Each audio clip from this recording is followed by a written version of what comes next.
14 जनवरी सन 2019 को संविधान के 103वें संशोधन अधिनियम 2019 के अंतर्गत अनुसूची 15 और 16 के संशोधन में ईडब्ल्यूएस 10% आरक्षण कोटा बनाया गया, जिसके अंतर्गत ऐसे लोग जो कि अनुसूचित जाति एससी, एसटी और ओबीसी के अंतर्गत आरक्षण में कवर नहीं किए गए थे, आर्थिक रूप से कमजोर ऐसे लोगों को आरक्षण प्रदान करने के लिए बनाया गया।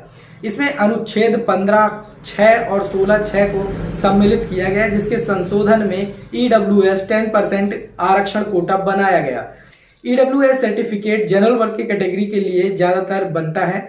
जनरल वर्ग की कैटेगरी को एससी, एसटी और ओबीसी में कवर नहीं किया गया था, जिससे वहां आर्थिक रूप से कमजोर जो भी लोग हैं उन्हें आरक्षण का बेनिफिट देने के लिए ईडब्ल्यूएस बनाया गया था। ईडब्ल्यूएस सर्टिफिकेट की वैलिडिटी एक फाइनेंशियल ईयर यानी कि 1 साल की होती है। अगर आप ईडब्ल्यूएस सर्टिफिकेट फाइनेंशियल ईयर 2021-22 में बनाए होंगे तो वो ईडब्ल्यूएस सर्टिफिकेट आपका कैंसिल या रद्द हो चुका होगा।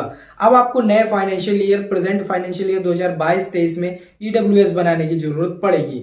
सो आज की इस वीडियो पे ईडब्ल्यूएस सर्टिफिकेट क्या होता है, ईडब्ल्यूएस सर्टिफिकेट कितने प्रकार का होता है, EWS certificate central versus state में से कौन सा बनाना चाहिए, इसके लिए किन किन डॉक्यूमेंट्स की जरूरत होती है और कैसे ऑनलाइन अप्लाई करना है, इसका कंप्लीट प्रोसेस जानेंगे।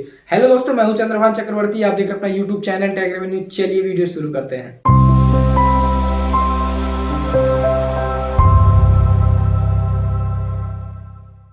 ईडब्ल्यूएस सर्टिफिकेट बनाने के लिए सबसे पहले जो एलिजिबिलिटी है, सबसे पहले उसे देख लेते हैं कि क्या क्या एलिजिबिलिटी होनी चाहिए।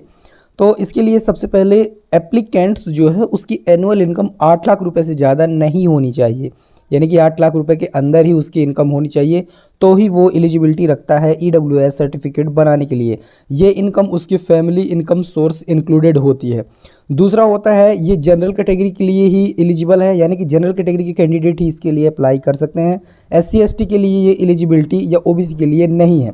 अगर ओबीसी जनरल कैटेगरी में आते हैं कहीं पे तो ही वो इसके लिए अप्लाई कर सकते हैं। इसके बाद अगर जो एप्लीकेंट है वो एससी एसटी कैटेगरी से आता है या फिर कोई कास्ट सर्टिफिकेट को होल्ड करता है तो वो इसके लिए अप्लाई नहीं कर सकता है, यानी कि इसके लिए जनरल कैटेगरी का होना मैंडेटरी है। ये चौथा पॉइंट है, द एप्लीकेंट और applicant family must on any agriculture land 5 एकड़, 5 एकड़ से कम की एग्रीकल्चर लैंड आपकी फैमिली की या आपकी होनी चाहिए, तो ही आप इसकी पात्रता रखते हैं। इसके बाद नेक्स्ट जो चीज़ है, नेक्स्ट जो एलिजिबिलिटी है कि आपके घर में रेसिडेंशियल जो फ्लैट है जहाँ भी आप रहते हैं वो 1000 फीट से ज़्यादा नहीं होना चाहिए, यानी कि 1000 फीट तक का ही वो फ्लैट होना चाहिए, तो ही आप इसकी एलिजिबिलिटी रखते हैं ईडब्ल्यूएस बनाने के लिए। तो ये सारे के सारे पॉइंट हैं। इसके बाद और भी 2 चीज़ें इंपॉर्टेंट हैं।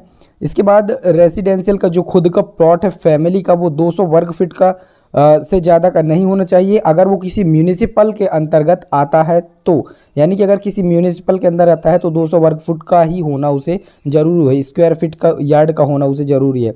इसके बाद आता है आपका फैमिली का, अगर कोई म्यूनिसिपल के अंतर्गत आता है, रेसिडेंशियल प्लॉट अगर आता है तो वो 1000 स्क्वायर यार्ड का होना चाहिए, स्क्वायर फीट नहीं स्क्वायर यार्ड का होना चाहिए, तो ही आप इसके लिए एलिजिबल हो सकते हैं।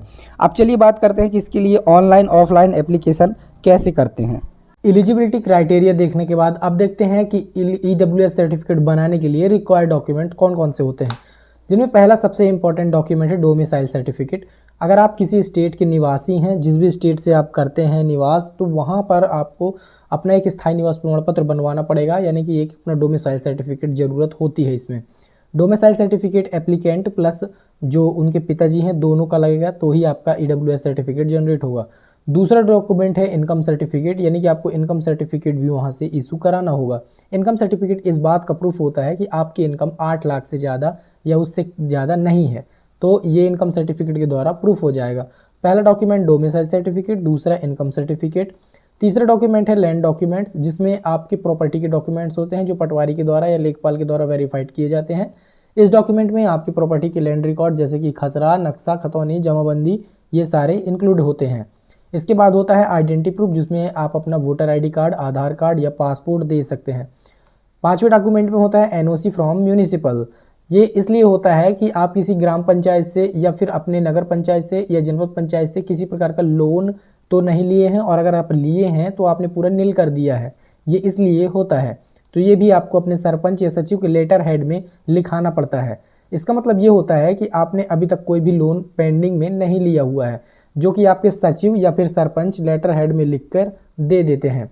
अगर आप नगर परिषद से बिलोंग करते हैं तो पार्षद जनप्रतिनिधि दे देते हैं।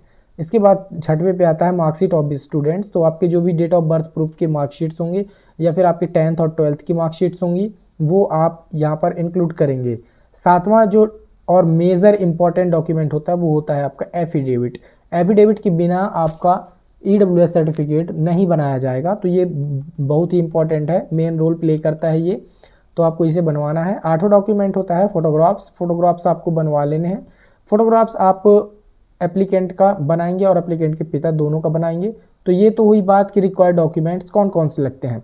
अब बात करते हैं कि अप्लाई ऑनलाइन कैसे करना है। हर एक स्टेट की अपनी अपनी एक ई डिस्ट्रिक्ट की साइट होती है। जिस भी स्टेट से आप बिलोंग करते हैं उस स्टेट की एक ई डिस्ट्रिक्ट की साइट, ये सर्विस की साइट जरूर होगी, सर्विस ऑनलाइन की साइट, जहां पर आप ये सारी प्रोसेस और ऑनलाइन तरीके से अप्लाई कर सकते हैं। जैसे मैं बिहार का बताऊं तो यहाँ पर serviceonline.bihar.gov की ये साइट है। यहाँ पर आपको सामान्य प्रशासन की सेवाओं में एक ऑप्शन मिलेगा, आर्थिक रूप से कमजोर वर्ग के लिए आय एवं संपत्ति प्रमाण पत्र का निर्गमन। इस पर क्लिक करके आप बना सकते हैं। इस पर क्लिक करेंगे तो आप यहाँ पर देख सकते हैं अंचल स्तर पर आपको बनाना है, अनुमंडल स्तर पर बनाना है या जिला स्तर पर बनाना है, जहाँ से भी आप बनवाना चाहें उस पर क्लिक करके आप बना सकते हैं। सेम वे अगर आपको बिहार यूपी में है तो यूपी की ई डिस्ट्रिक्ट की साइट है, यहाँ पर जाके आप यहाँ प्रमाण पत्र के क्लिक करेंगे तो यहाँ से आप EWS के लिए एप्लीकेशन ऑनलाइन कर सकते हैं। इसके बाद झारखंड की बात करें तो यहाँ पर झारखंड.जनसेवा की साइट है, यहाँ पर आके और आप EWS के लिए अप्लाई कर सकते हैं। जैसे यहाँ पर आएंगे सर्टिफिकेट सर्विसेज में देखेंगे issue of income and asset certificate for EWS, इस पर आप क्लिक करेंगे तो आप अप्लाई कर सकते हैं झारखंड में EWS सर्टिफिकेट के लिए। चलिए मैं आपको एक स्टेट का बना के बताता हूँ, जैसे कि मैं मध्य प्रदेश का ही बना देता हूँ। मध्य प्रदेश में बनाने के लिए सबसे पहले आपको इस पोर्टल पर आना है, MP डिस्ट्रिक्ट पोर्टल पर। यहाँ पर आपको अपना एक पंजीयन करना है, नागरिक पंजीयन पर क्लिक करेंगे। आपके सामने एक जनरल रजिस्ट्रेशन फॉर्म ओपन होगा, यहाँ पर आपको अपना नाम फिल करना है, यहाँ से जेंडर चूज़ करना है, मोबाइल नंबर फिल करना है, ईमेल फिल करना है, फोटो अपलोड करनी है और अपने मोबाइल नंबर पर वेरीफाई करने के लिए क्लिक करने पे क्लिक करना है। आपका एक यहाँ पर अकाउंट क्रिएट हो जाएगा और पासवर्ड हो जाएगा। इसके बाद आपको यहाँ पर लॉगिन पे क्लिक करना है, वही यूज़र ID पासवर्ड कैप्चा डाल के आपको यहाँ पर लॉगिन करना है। लॉगिन होने के बाद ये डैशबोर्ड आपके सामने आता है। इसके बाद यहाँ पर ऑनलाइन सेवाएं में जाएंगे, आर्थिक रूप से कमजोर वर्ग के लिए EWS जारी करना, इस पर क्लिक करना है। यहाँ पर आपको आवश्यक दस्तावेज देखने को मिल जाएंगे जो भी आपको लगेंगे। इसके बाद यहाँ पर 2 सर्विसेज आपको मिलेगी। लोक सेवा केंद्र से आप 30 रुपये में इसे बनवा सकते हैं। अगर आप ऑफलाइन बनवाना चाहें तो फॉर्म देखिए पे क्लिक करेंगे तो आपका एक फॉर्म डाउनलोड हो जाएगा, इसे आप फिल करके सारे डॉक्यूमेंट लगा के लोक सेवा केंद्र में जमा कर देंगे तो आपका बन जाएगा। इसके साथ ही आपका ऑनलाइन भी होता है जो निःशुल्क बनता है, जिसके लिए अप्लाई पे क्लिक करेंगे। आपके सामने EWS का फॉर्म आ जाता है, जहां पर आप जिस नंबर से या जिस डिटेल से आप रजिस्ट्रेशन करते हैं तो यहाँ पर सारी जानकारी आ जाती है। इसके बाद यहाँ नीचे आएंगे, यहाँ से आपको अपना जहाँ भी एप्लीकेशन करना है उसका जिला आप सिलेक्ट करेंगे, जैसे जिस भी ज़िले से आप बिलोंग करते हैं, तहसील, क्षेत्र, ग्राम, और यहाँ से आप अपना वार्ड चूज़ करेंगे। इसके बाद सबमिट पे क्लिक करेंगे। इसके बाद आपके सामने ये जनरल डिटेल्स का फॉर्म ओपन होता है, जहाँ पर आपको जिसके नाम से जारी किया जाना है इनकम या एसेट सर्टिफिकेट, उसकी सारी डिटेल्स फिल करनी। ये सारी जनरल डिटेल्स फिल करने के बाद यहाँ पर आपको अपनी इनकम फिल करनी है, जो भी आय के प्रमाण पत्र में इनकम होती है वो आपको यहाँ पर फिल करनी है। यहाँ पर आपको इनकम सर्टिफिकेट अटैच करना है। इन सारे डॉक्यूमेंट्स को आपको चेक करना है। Save and proceed next page पे क्लिक करेंगे, सारे डॉक्यूमेंट्स को अटैच करेंगे और फाइल को सबमिट कर देंगे। इसके बाद आपकी फाइल्स की चेकिंग होती है, अगर सारे डॉक्यूमेंट सही होते हैं तो आपका income and asset certificate generate कर दिया जाता है। एक बार एप्लीकेशन सबमिट होने के बाद आपके सामने एक रजिस्ट्रेशन नंबर जनरेट होता है, जिसका यूज़ करके आप ट्रेस कर सकते हैं। आवेदन की स्थिति जाने पे क्लिक करेंगे, यहाँ अपना नंबर फिल करेंगे, कैप्चा फिल करेंगे और यहाँ खोजे पे क्लिक करेंगे तो आप सर्टिफिकेट यहाँ से डाउनलोड भी कर पाएंगे। सो गाइस, ये था आज का वीडियो में आपने जाना कि EWS सर्टिफिकेट क्या है, कैसे बनाएं, लगने वाले जरूरी डॉक्यूमेंट्स क्या क्या हैं। अगर आपको वीडियो पसंद आया हो लाइक करें, दोस्तों के साथ शेयर करें, चैनल पर नए हैं सब्सक्राइब करें। मिलते हैं नेक्स्ट वीडियो में, तब तक के लिए जय हिंद।